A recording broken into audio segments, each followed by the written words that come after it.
Estados. Napoleão, ao pôr em causa o equilíbrio europeu, cria uma guerra e o pós-guerra vai ter que trazer soluções. E surge-nos o Congresso de Viena de 1815.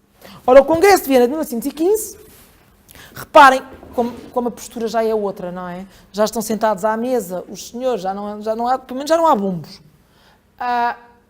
Esta é uma imagem do Congresso de Viena.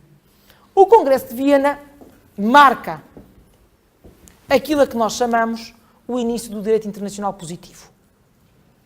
Porquê? Porque com este Congresso, e este é o primeiro Congresso de Estados, a Paz de Westfália são tratados bilaterais ou multilaterais, não estão os Estados todos reunidos, nem pouco mais ou menos.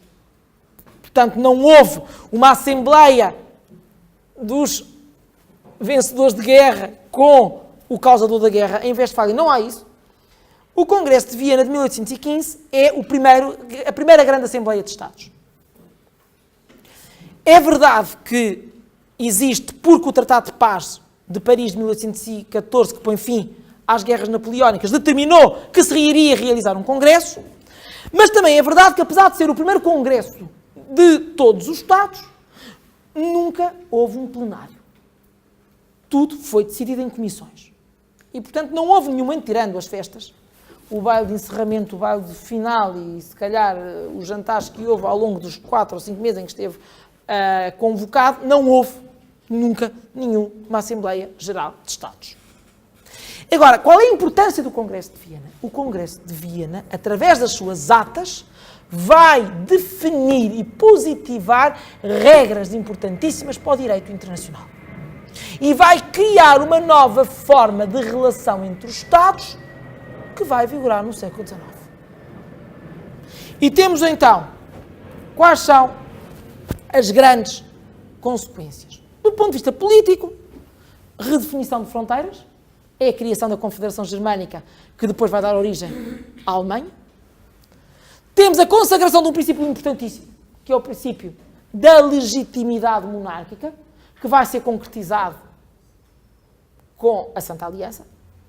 E o princípio da legitimidade monárquica é um princípio essencial para a compreensão desta época, que é um princípio proposto pela Áustria, que tinha à frente da sua delegação o príncipe Metternich, chanceler, e o grande obreiro do Congresso, e é o princípio através do qual se deve haver uma restauração das antigas casas reinantes nos seus territórios. É um retorno à realidade política anterior à Revolução Francesa. Todos aqueles que foram expoliados do seu poder, do seu território, do seu reino, devem-lhes ser devolvido dentro das mesmas fronteiras. Este princípio da legitimidade monárquica é um princípio de facto que vai pautar o comportamento dos Estados ao longo da primeira metade do século XIX e vai estar na origem do combate aos ideais nacionalistas também durante esse período na Europa. A grande ameaça para o príncipe Metternich e para o czar da Rússia, Alexandre I, que tinham Estados de território, que tinham Estados que dentro deles, dentro das suas fronteiras, tinham uma pluralidade de nações, é que os ventos nacionalistas e a proliferação dos ideais da Revolução Francesa que defendiam que cada nação podia adquirir a independência, tivesse eco nos seus próprios territórios. E, portanto, é necessário criar quase que um cordão sanitário à volta de França para impedir que estes ideais se possam divulgar, propalar. Ora, e esta é, de facto, a grande construção política do Congresso. Claro que depois é criada a Santa Aliança, por pressão e impulso do czar da Rússia, com a participação da Áustria e da Prússia, que vai funcionar como um exército armado para ajudar os Estados a manterem as suas monarquias. Portanto, manter o ideal da construção absolutista de poder. Lutar contra os movimentos de libertação, lutar contra os movimentos nacionalistas. Esta é a construção política Congresso de Viena. Mas há mais. E aqui depois há a construção jurídica. E dentro da construção jurídica, o que é que nós temos? A internacionalização dos rios europeus, que é essencial para a reconstrução da Europa. E esta internacionalização dos rios europeus, que vai permitir a criação de comissões de gestão dos rios, constitui a gênese das organizações internacionais modernas. Porquê?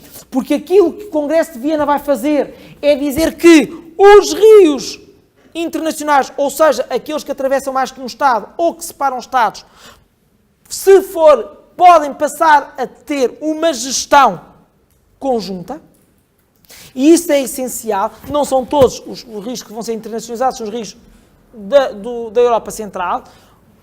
O rio Reno, o Mosa, o Escalda, o Nécar, o Mosela, etc. E esta internacionalização significa o quê? Significa que os Estados constroem uma comissão, criam uma comissão, com representantes de cada Estado, para gerir esse mesmo rio. Quais são os poderes da comissão? Criar um regulamento de navegação do rio, criar um regulamento de tarifas aduaneiras no próprio rio, conservar o rio, bem como as margens. Temos aqui uma transformação? Temos. E a transformação é importantíssima para o direito internacional. Porquê? Primeiro, reparem, estamos a criar comissões de Estados. Os Estados vão abdicar de uma pequena, mínima, ínfima parcela de soberania sobre uma parcela do seu território, que é a área do rio que é atravessada por aquele território, onde eles podem cobrar os impostos que quiserem, onde eles podem proibir a navegação se lhes apetecer, e vão criar uma comissão que vai gerir o rio. Há aqui uma nova forma de olhar para a soberania, que é a possibilidade de eu partilhar. Crio a comissão. Por outro lado, ao criar um regulamento de impostos únicos, eu vou tornar mais barata a circulação nos rios, nomeadamente a Europa Central, que é mais fustigada e mais destruída pelas guerras napoleónicas, e vai ajudar à reconstrução da Europa. Temos aqui, de facto, um instrumento importantíssimo para não só o direito internacional, temos uma nova visão das relações, porque reparem, as relações internacionais, até, eu não disse isto, mas digo agora, até Napoleão, do princípio do equilíbrio, são relações internacionais individualistas. Os Estados são individuais. Cada Estado é por si. Ele tem que evitar a guerra. Por isso é que é o princípio do equilíbrio, mas cada um faz aquilo que entender. Não há cooperação, porque isso põe em causa a soberania. A soberania do Estado é indivisível e inalienável. Atenção. Jamais, no princípio do século XVIII, eu penso que se aceitaria a criação de umas comissões em que o Estado abdica de uma parcela da soberania que tem sobre o rio e vai partilhá-la com os outros Estados. Não. Foi necessária uma guerra. Foi necessária uma reconstrução da Europa para que os Estados se congreguem e iniciem um período de cooperação. O período de individualismo internacional do século XVII e XVIII dá origem a um período de cooperação no século XIX e vai dar origem a uma integração no século XX com as organizações internacionais. Mas tivemos que ter uma Primeira Guerra Mundial e uma Segunda Guerra Mundial. Reparem, tudo isto tem marcos. Para além disso, temos a teorização da neutralidade e a experiência da neutralidade perpétua da Suíça, que é essencial para a paz da Europa, para manter a paz na Europa. Uma neutralidade que em algumas partes também é imposta pelos Estados europeus para criar aquilo que se chama um Estado tampão no centro europeu, para impedir de alguma forma que a Áustria e a França entrem em guerra. A definição da disciplina relativa às relações aos agentes diplomáticos, que é essencial. Não se cria ainda um regulamento da diplomacia. Ainda não se diz quais são os direitos e os deveres dos diplomatas. Ainda não se escreve sobre, ainda não se positiva os princípios da imunidade dos diplomatas. Já existia. O direito internacional costumeiro já o tinha consagrado. É óbvio que o diplomata tem que ser imune. Tem que haver imunidade. Porque se não houver, e os Estados perceberam isso desde a primeira hora, se eu, Estado, declaro guerra aqui ao Estado da frente, a primeira coisa que o Estado da frente vai fazer é fazer o meu diplomata refém. É a parte mais fraca. Portanto, é necessário deixá-lo sair primeiro. Ele tem imunidade, ele tem de sair. E só depois é que podem começar atos bélicos ou uma declaração formal de guerra. Por isso é que muitas vezes se diz, e ainda hoje nós temos isso, quando os Estados mandam retirar a delegação diplomática é porque alguma coisa se pode passar. E muitas vezes o mandar retirar o embaixador e toda a delegação significa que podemos estar perante uma prévia ou uma antecipação de uma declaração de guerra. Isto não é neste momento. Mas há uma coisa que é importante aqui, que é o Congresso de Viena vai positivar as regras costumeiras sobre a precedência dos diplomatas, que é essencial para garantir a igualdade dos Estados. Eu há bocado disse-vos que os Estados eram iguais. E são. Nas relações internacionais e no direito internacional, os Estados são iguais formalmente. É uma igualdade formal, não é material, porque um é grande, outro é pequeno, um tem poder militar, o outro não tem. Um tem grande território, o outro tem muitas pessoas, um é rico, o outro é pobre. Mas do ponto de vista da igualdade formal, nós somos todos iguais. E por isso é positivado e é feito um pequeno tratado com 7 artigos ou 8 artigos que nos diz, num Estado, quem é que tem precedência sobre quem. E vai criar uma regra muito simples. Vai dizer que a precedência nas relações internacionais entre os diplomatas vai-se medir pela data da entrega da credencial. Precede quem está há mais tempo no exercício de funções naquele Estado. Há dúvidas quanto a isto? Não há. Sempre que muda, há uma rotação. E vai dizer mais coisas. E vai dizer que as relações políticas ou familiares entre os Estados não dão precedência aos diplomatas. Estamos a garantir a igualdade. E diz mais. Diz que a regra da precedência em termos de antiguidade no posto não se aplica ao representante do Papa. Porque esse tem sempre precedência sobre todos os outros. Porquê? Porque é concedida essa prerrogativa, esse privilégio ao Papa. E os Estados, protestantes ou não protestantes, católicos ou não católicos, consideram. No tratado, no Congresso de Viena. E esse é um ponto importante para positivarmos regras da diplomacia, não da disciplina, mas daquilo que importa aos Estados, que é a igualdade dos Estados. Não permitir que a diplomacia seja um foco de conflito. Por fim, assina-se a primeira declaração sobre a abolição do tráfico de escravos, que vai ser depois, que é programática, que será resolvida ou que será executada um dia desses, quando os Estados assim o entendessem, é o que diz a declaração, mas é a primeira vez que os Estados em conjunto dizem que é necessário acabar com o flagelo do tráfico de escravos. E, portanto, positiva-se isto pela primeira vez em 1815. Temos aqui o mapa da Europa em 1815, com a criação aqui dos Estados da Confederação Germânica. Já vos falei da Santa Aliança e queria-vos falar do seguinte. 2 situações. E que são as seguintes. Primeiro, o Congresso de Viena vai ainda criar uma forma, vai dar origem a uma forma de relações entre os Estados que se chama Concerto Europeu. No pós-Congresso de Viena, os Estados, principalmente as 5 grandes potências, a Rússia, Prússia, Áustria, Inglaterra e França, porque a França é acolhida no meio dos concertos europeus por uma razão muito simples, porque é muito importante vigiar o inimigo.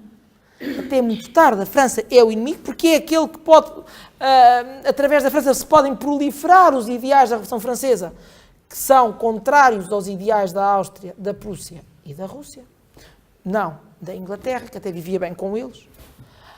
Mas aquilo que nós temos é a criação de um período de concerto europeu. O que é isto do concerto europeu? É um sistema totalmente político, que não jurídico, que vai, no entanto, ter consequências importantes para o direito internacional. E quais são elas?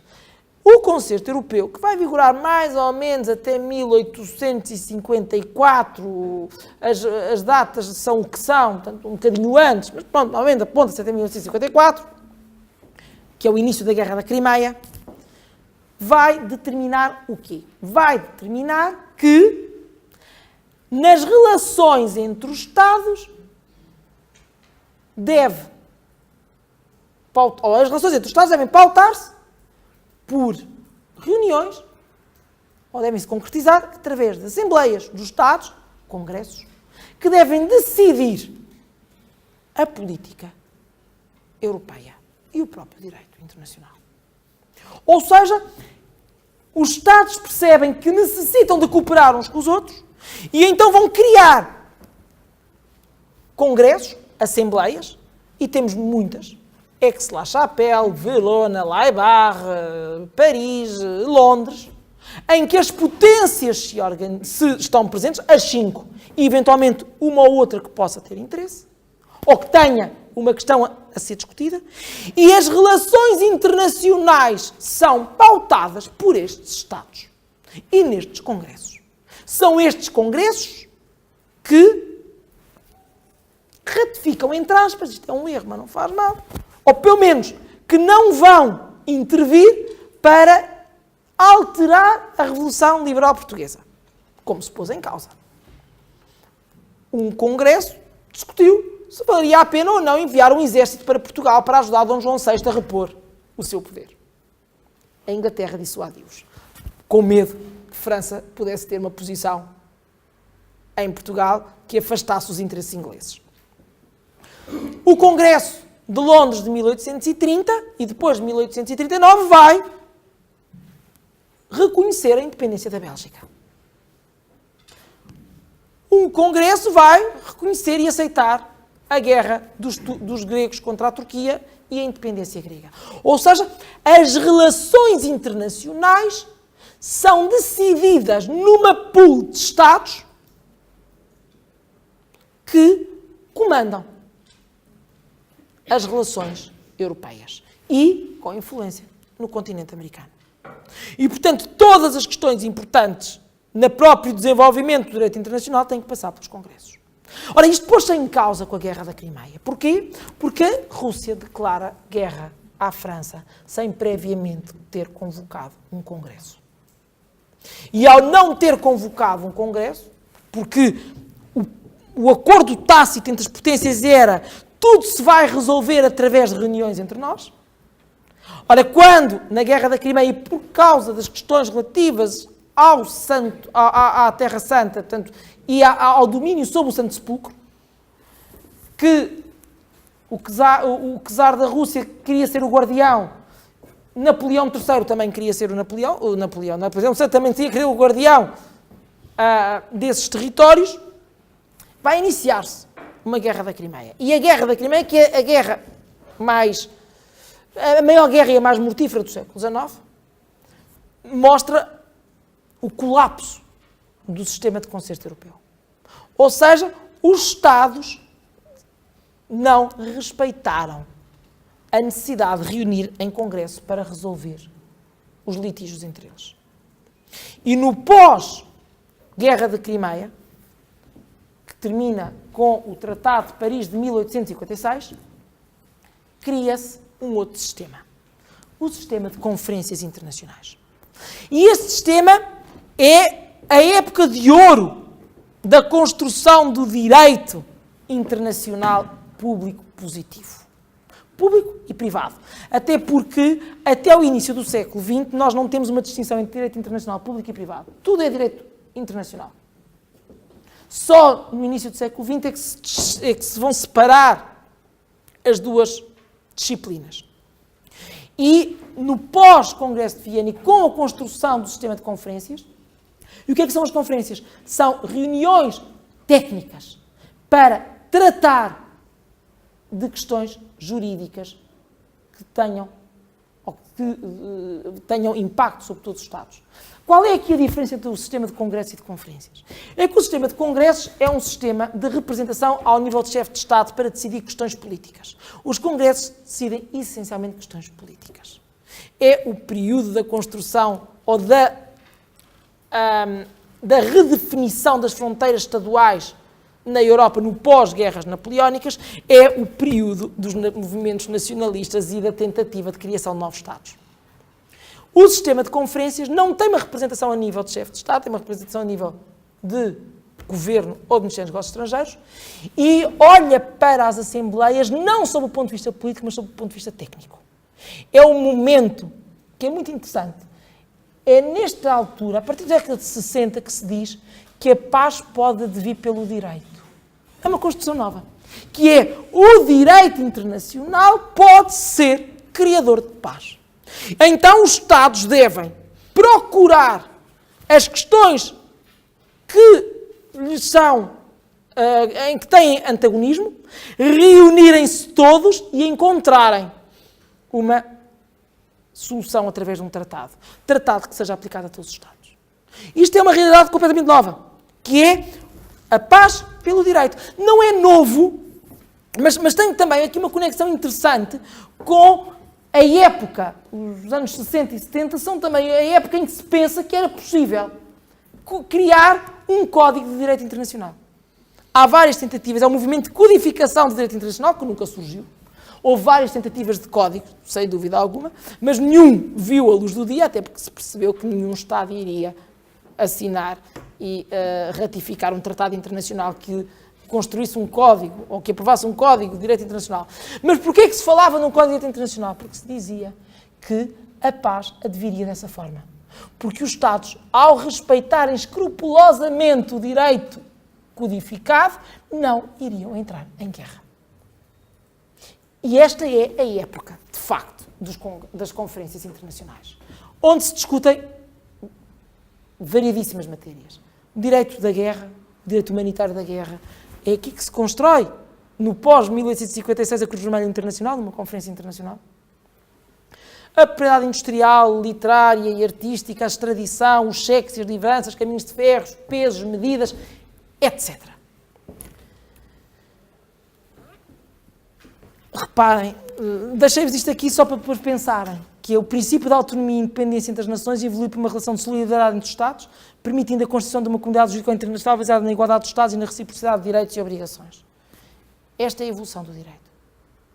Do Estado individual, de uma posição individualista para uma posição de cooperação e depois para uma posição de integração, como eu vos dizia há bocado.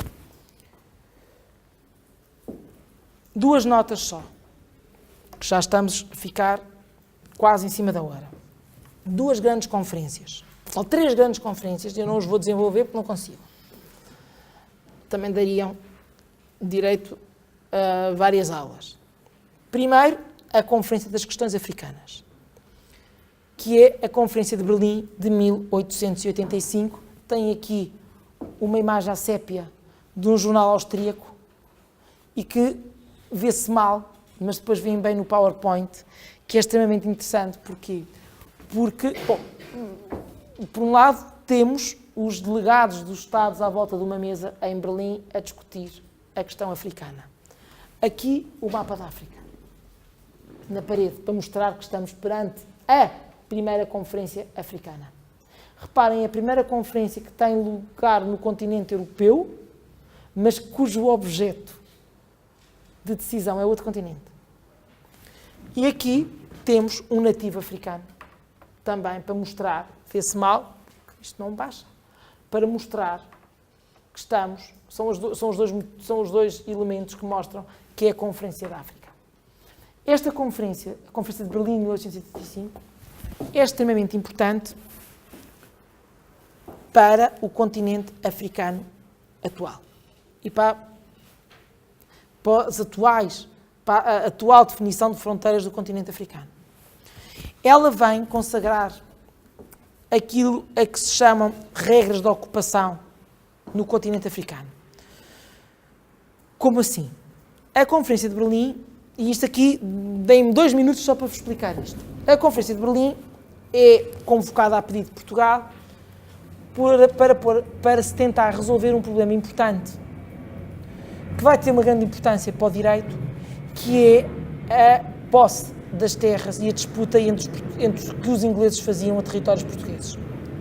Portugal mantinha a sua tradição de reivindicação de territórios com base naquilo que chamam os direitos históricos. E o que eram os direitos históricos? Os direitos históricos eram uma pluralidade deles, que todos juntos davam direito a Portugal estar naquela região. E que são a prioridade da descoberta, fomos os primeiros a chegar lá, exercemos posse, mas não seja colocámos um padrão de descobrimento nos locais que ocupámos, primeiro de madeira e depois substituímos por de pedra, mantínhamos relações comerciais com os indígenas conheciam-nos como entidade soberana e, para além de tudo isto, em alguns casos até fizemos tratados com esses indígenas, que depois poderíamos falar sobre a natureza jurídica desses tratados, mas teríamos também, no limite, e havia um outro direito, que era o próprio Papa, durante o período da República Cristiana, reconheceu os nossos territórios através de bulas. Ou seja, houve uma confirmação erga omnes desses direitos. E com base nisso, nós mantínhamos a nossa posse africana. Esta posse africana não era caracterizada por uma posse efetiva. Ou seja, se Portugal ocupava alguns dos territórios da costa, o interior africano não era ocupado. Íamos lá, mantínhamos algumas relações, ajudávamos a proteger as tribos que habitavam essas zonas, mantínhamos alguma relação comercial com elas, mas não as ocupávamos. E a partir dos anos 70 nós temos aquilo que se chama a corrida à África. É a redescoberta do continente africano. Até porque não há mais nada para ocupar. Reparem, o continente americano está-se a tornar independente, não há nada para ocupar, o que não é independente são colónias, o continente asiático tem uma situação muito paradigmática, tem grandes impérios, em que alguns deles podem ter territórios onde se podem ser protetorados, mas não têm aquilo que se chama colónias. A Oceania é uma colónia prisional dos ingleses. Portanto, onde é que há território vazio? Desabitado, desocupado, não é desabitado, é desocupado. Em África. Portanto, é corrida à África. Ora, nessa corrida à África, Portugal vai erguer a bandeira a dizer: mas eu já cá estou. Isto é meu. Então, mas como é que o senhor prova que isso é seu? Cheguei no século XV. Estou cá, eles conhecem, falam português, alguns deles. Perguntam: quem é o português? É o branco. Quem é que defende estas terras? É o branco. Quem é que são os brancos? Os portugueses. Mantenho relações comerciais com eles. Portanto, isto é nosso. E os ingleses vão dizer: nem pensem. Ocupar um território é desenvolvê-lo, civilizá-lo. E, portanto, só pode ficar nos territórios quem desenvolve esse mesmo território. Quem cria comunidades humanas, quem constrói igrejas, escolas, mercados, casas, ofícios, etc. Ora, introduz não um princípio novo, porque vem de Roma.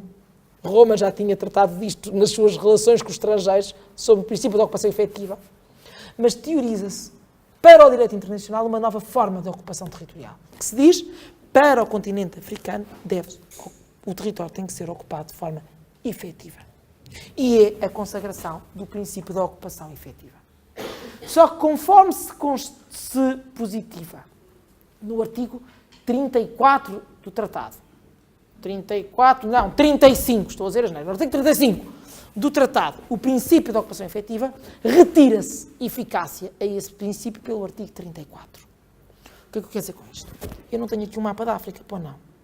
Não, é pena. Porque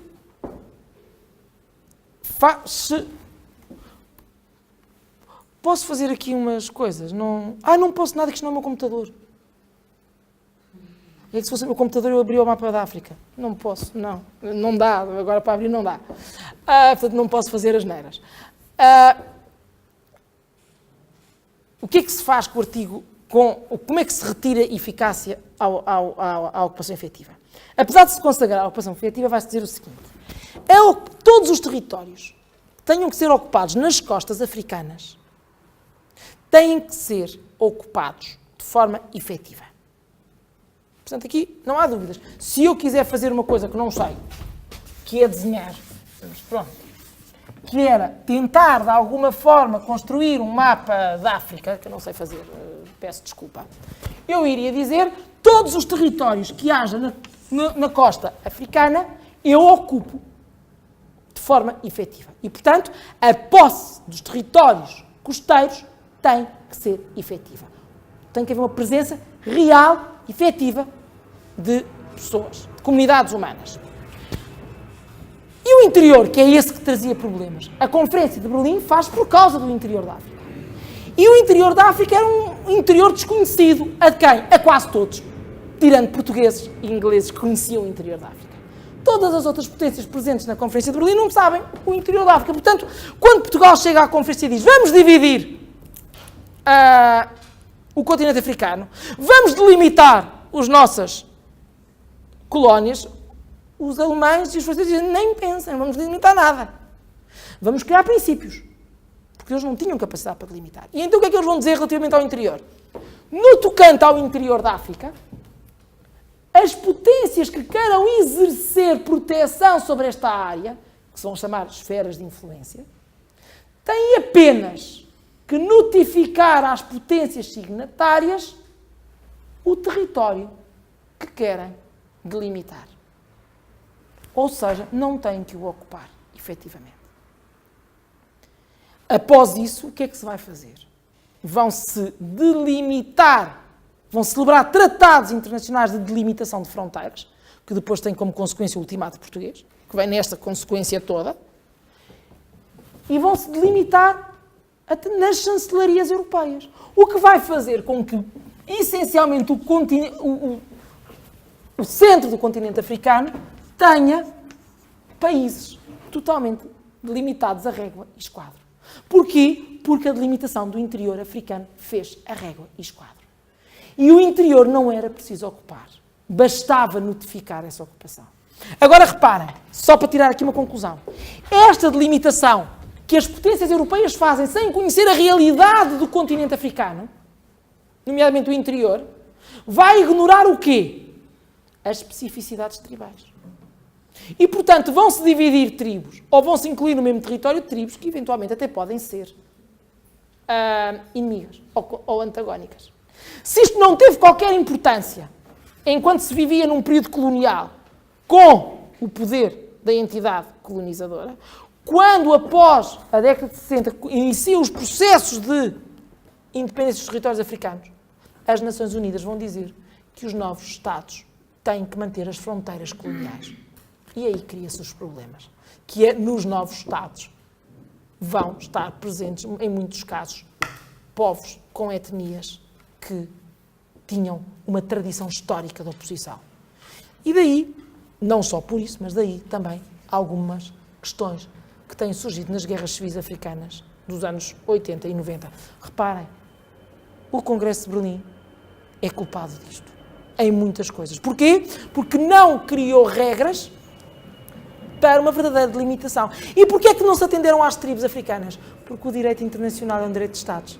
E, portanto, as tribos africanas não contam para o direito internacional, o território era res nullius. Estão a ver a influência da concepção de direito de agentes. Diga. Creio que é nesta altura que se dá a aquisição que o rei belga e o Paulo II do rei do Congo, mais ou menos neste período, não é? A minha questão é a seguinte, eu tenho ideia... Não é assim. Não é desta forma, exatamente. Não é o que está a dizer. Não é uma aquisição pelo rei belga do território do Congo. A história é mais complexa. Sim, a minha questão é exatamente essa, de a aquisição, a ideia que eu tenho é que é uma aquisição particular do próprio rei daquele território, ou seja, nunca seja só mais tarde é que há uma soberania belga, não é? Não. Não. Dão-me 2 minutos? Agora fiquei um pouco... Agora estraguei-lhe tudo. Dão-me 2 minutos que eu explico. Então vá lá. O que é que acontece? Eu prometo que são 2 minutos. Que é depois para concluir, não falo nesta questão e concluo rapidamente, vou já para o fim. Mas só para esclarecer que é dos pontos mais interessantes do século XIX. E mais interessantes do ponto de vista jurídico, pela aberração. O que é que acontece? Em 1878, sensivelmente, há uma conferência chamada uma Conferência Africana, em que se vai criar uma Associação Internacional Africana. Esta conferência é liderada pelo rei belga, Leopoldo II, que tem também interesses americanos e interesses franceses, e cria uma associação humanitária para ir para a África civilizar as tribos indígenas. Reparem, é a época em que a Igreja Escocesa vai para a África, é a época em que se olha para a África com uma necessidade de conhecer, explorar, civilizar, evangelizar. Estamos a ser filmados, mas isto é a história do Tarzan. Não é mais do que isto, não é? Isto é a história do Tarzan. A história do Tarzan pertence a uma família que vai para a África civilizar e depois é perdido e é educado lá pelos gorilas. Ou orangotango, ou seja, uns primatas. Bom, mas reparem, esta associação internacional vai para a África civilizar. E como tem dinheiro do rei belga e de fundos de apoio franceses, belgas e americanos, vai comprar, adquirir territórios.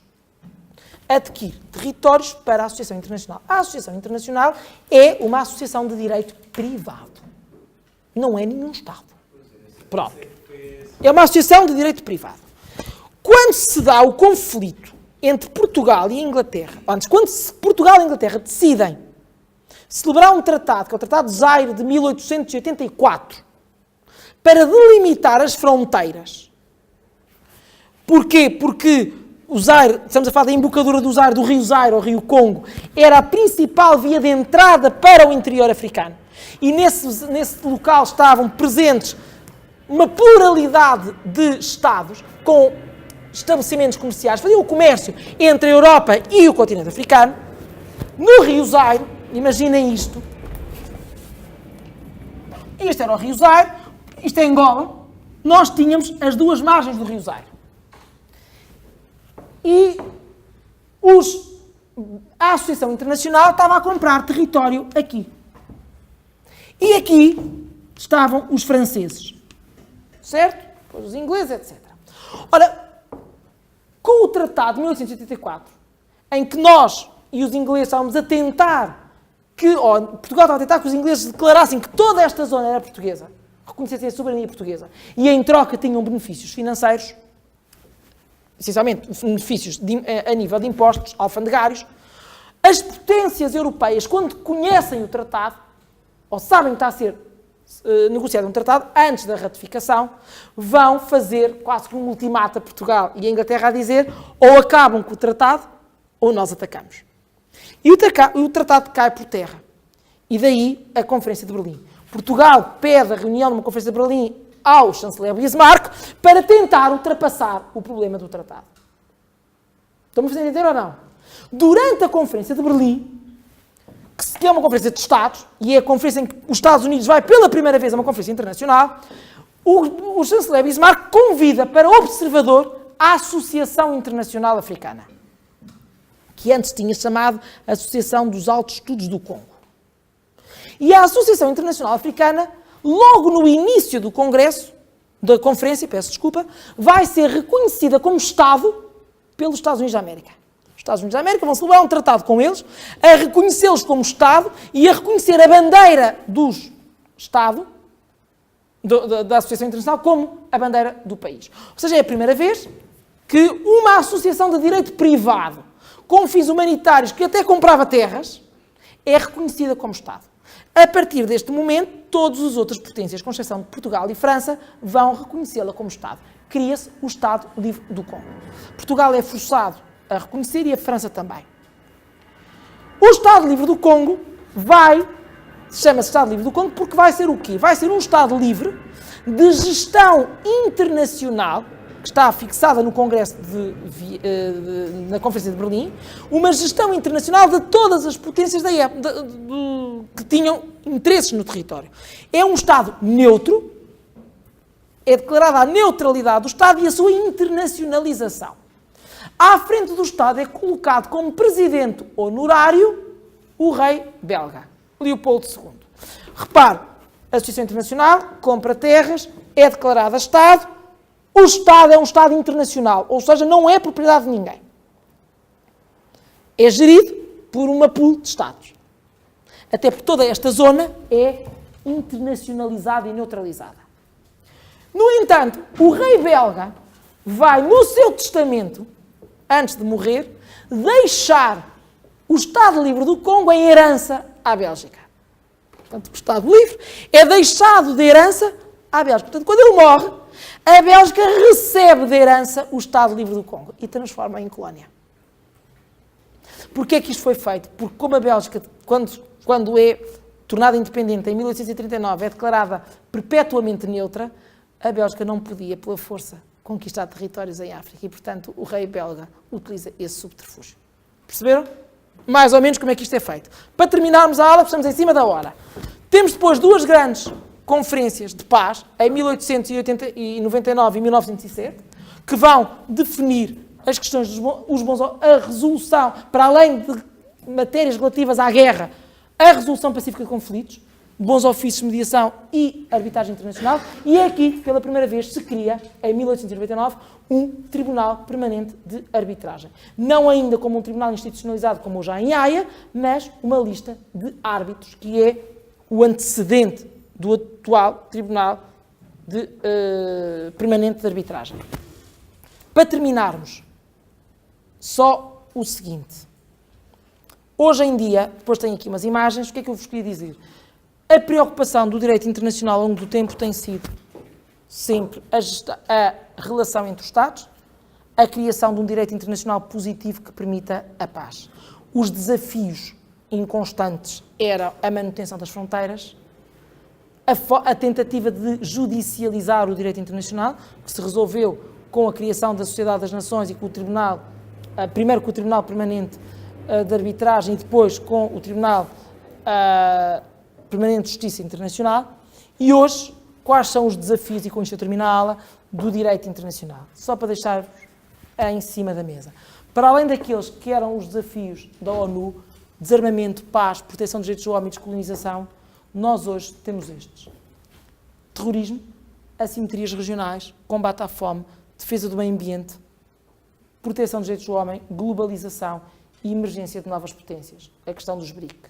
Reparem que, ao longo destes últimos séculos, desde 1649, com as relações modernas e o direito internacional moderno, até hoje, os Estados têm conseguido, após cada guerra, em cada momento, encontrar soluções através da construção de um direito internacional, primeiro, necessário, como no direito natural, ou seja, teorizam primeiro os princípios que são constantes e obrigatórios dos Estados e, a partir deles, criam uma positivação.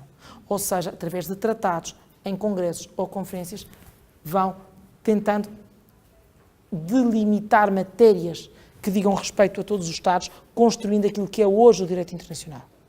A criação das duas grandes organizações globais, Sociedade das Nações e ONU, permitiu que as questões que antes eram tratadas pelos Estados europeus e que nós dizíamos que havia um direito internacional europeu, fossem tratadas por todos os Estados em 7 sociedades. O que permite dizer que do século XIX para o século XX o direito internacional de europeu passa a mundial ou global. Hoje os desafios ao direito internacional são outros e são estes. Bom, eu estou completamente em cima da hora, façam um favor de dizer, mas em primeiro lugar deixem-me só agradecer a vossa atenção. Diga! Ainda não apareceu ali o S, mas podemos pôr o F para o South Africa. Diga! Diga, Soutor.